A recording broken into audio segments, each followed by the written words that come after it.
Hello, Sir John! Kumusta po? Redman to Experiment here. So, ito sir, unboxing and testing natin sir yung unit na order nyo.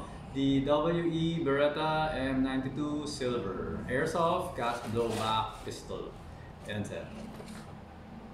Okay. So, for the unit. Okay, so we have here the unit. Ayan sir. Full metal. Airsoft gas blowback pistol. Ayan. Beretta. Ayan, Beretta talaga full metal. So lahat ng silver na yan. Metal yan. Okay? It's made of zinc alloy. Okay? Okay? Alright. So ito yung magazine niya. Silver din. It's also made of metal. Okay? So, medyo higpitan ko lang itong ano. Medyo maluwag nga actually. Okay. Tapos, lagyan natin ng bala.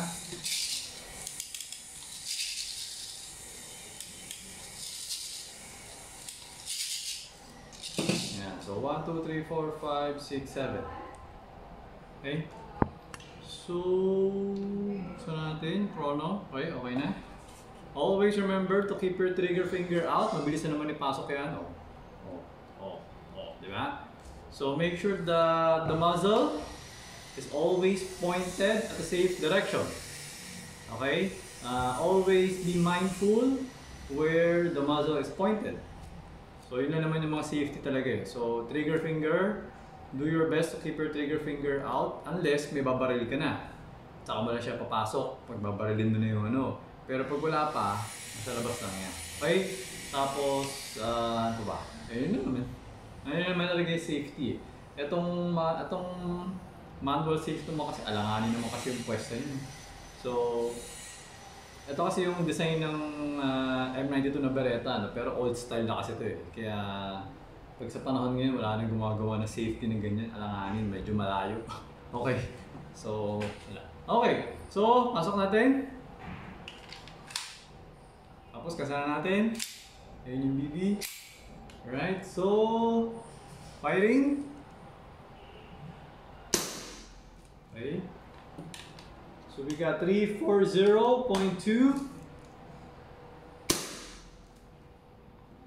338.2, 333.1, 335.2,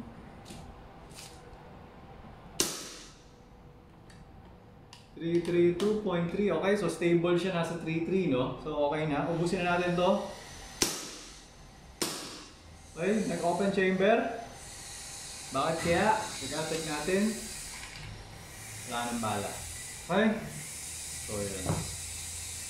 So, for this one, di ba, ubus na yung bala. So pwede mong i-push down or just pull back. Okay, so nasa sa inyo na yun. Pero iba naman yata yung design yata na to compared kay Glock. So, nakalimutan ko na kung ano yung nag-lock dito eh. So, hindi ko na masyado matandaan. Kasi, check ko lang. Bakit eh. Okay? So, nasa sa inyo na yun kung gusto niyo i-push down or i-pull back katulad na tinuturo ko sa mga Glocks. No? So, yan.